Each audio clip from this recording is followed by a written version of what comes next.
payé 5 000 € de facture, chaudière à gaz, cumulus d'eau chaude, hors service, sans parler de l'électroménager des personnes, donc lave-linge, lave-vaisselle en carafe, ainsi de suite. Donc vérification faite, ce n'est pas le compteur Linky qui a directement été mis en cause, mais le technicien qui avait bêtement oublié de brancher la phase neutre. Donc le problème est le même pour les résidents qui, à ce jour, n'ont toujours pas eu le moindre remboursement des dégâts, malgré que Enedis a reconnu sa responsabilité en disant que sa police d'assurance allait jouer. Et donc là, c'était en avril 2017, donc 3 mois plus tard, rien n'avait changé. Donc certains résidents ont eu du mal, et toutes les peines du monde, à retrouver des factures pour justifier l'achat de leur appareil d'électroménager endommagé. Il y a aussi, dans les pannes, des problèmes de branchement des horloges pour les chauffe-eau. Donc c'est à signaler. Donc en général, sur les pannes, on constate que beaucoup de pannes sont dues à des oublis et ont des conséquences importantes sur le fonctionnement de nos appareils. Cela vient aussi de la rentabilité du poseur. Donc le poseur a X compteurs à poser dans sa journée, plus après il est payé au prorata de ce qui pose en plus. Donc une prime supplémentaire qui lui est accordée. Donc ils font le forcing et parfois ils agressent les clients. Concernant les incendies, donc ici dans le Finistère, on a un chiffre assez édifiant qui laisse perplexe. On a 9 incendies à Brest et 1 incendie à Bourg-Blanc. Il faut savoir que lors des incendies, le compteur Linky est souvent monté dans des coffrets avec des panneaux bois, donc sur un support bois. Donc le compteur Linky chauffe beaucoup et enflamme le contreplaqué qui se trouve derrière. Un autre exemple, comme quoi Enedis protège un peu tout ce qui paraît dans la presse. C'est le cas d'un article, de Paris-Normandie, qui titrait d'abord, l'article commence par, c'est l'endroit, hein, le manoir, incendie du compteur Linky, le 18 mai au matin. Donc indiquant, l'incendie aurait pour origine un dysfonctionnement du compteur Linky situé dans le garage d'une habitation. Mais le soir même, le titre avait changé. Le nouveau titre, c'est Le Manoir, une maison victime d'un incendie, et le contenu était l'incendie pourrait avoir des conséquences, pourrait avoir une origine sur un dysfonctionnement électrique.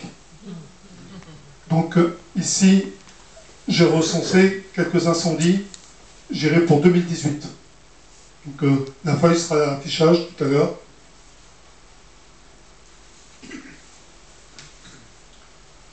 En matière de sécurité, donc les données pourraient être piratées par des hackers mal intentionnés pour savoir si vous êtes chez vous ou pas. Serions-nous si forts en surveillance contre la cyberattaque? Donc ces données vont être transmises, vendues à diverses sociétés ou organismes. Donc le contrat Linky ne précise pas si les données collectées correspondent à des consommations globales ou à des courbes de charge, et prévoit une autorisation de principe, ce qui n'est pas conforme aux réglementations de la CNIL. Donc on a pour nous la loi informatique et liberté. Toute personne physique a le droit de s'opposer pour des motifs légitimes à des données à caractère personnel la concernant et faisant l'objet d'un traitement. Il faut savoir aussi que dans votre contrat, d'Enedis, dans les conditions générales de vente, le client dispose d'un droit d'opposition pour des motifs légitimes d'accès, de rectification ou de suppression portant sur les données à caractère personnel le concernant.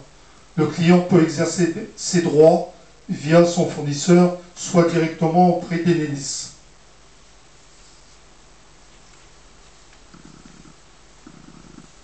Le non-respect de la sécurité en cas de pose forcée.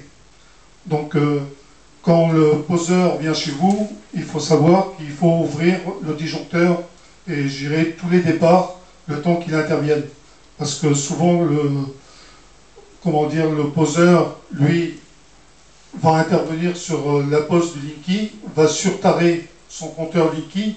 Pourquoi il va le surtarer? Parce que quand, je dirais, le compteur Linky est pilotable à distance. Donc si vous avez 45 ampères aujourd'hui d'alimentation, vous avez une alimentation de 45 ampères. Si, avec, je dirais, plus ou moins les 10 ou 15% qu'on a vu tout à l'heure, si 45 ampères ne vous suffit pas, vous allez être obligé de téléphoner à Enedis, et Enedis donc, va surtarer votre installation. Donc c'est pour ça que le compteur Linky, lui, d'office, je dirais, le poseur le surtare. Et en le surtarant, comme on a vu qu'il y avait des problèmes sur les panneaux de bois et des échauffements à la suite, donc il y a des départs de feu. Donc pour pouvoir commander les Linky, donc on a dit, il est surtare. Et on voit aussi que vous pouvez poser des questions et demander donc, le nom de l'intervenant, le nom de son employeur, prendre des photos éventuellement de son titre d'habilitation, une photo datée, ce serait bien, parce que j'irai dans 3 ou 4 ans, s'il se passe quelque chose sur votre maison, c'est pas évident que la société de pose existe toujours, mais le poseur, on pourra peut-être, par le biais des se retomber dessus.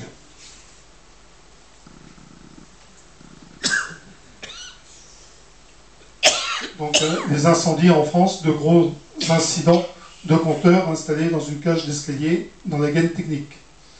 Donc le compteur a fondu et puis on voit qu'il y a eu des départs de feu.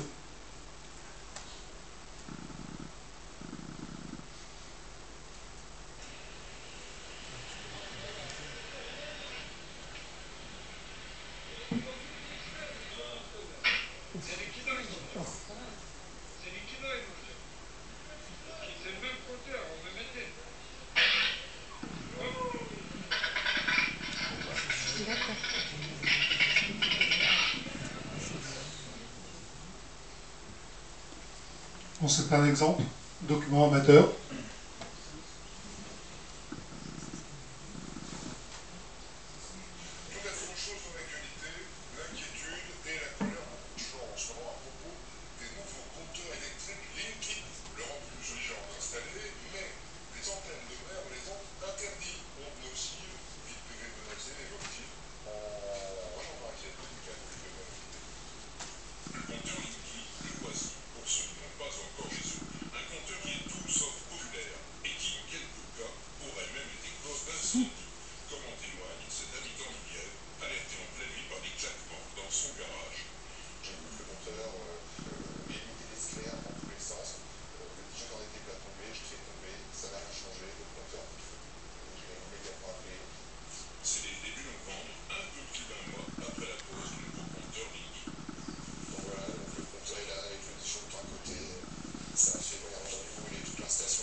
appartient au client et qu'elle est protégée, c'est-à-dire qu'il ne peut rien se passer sans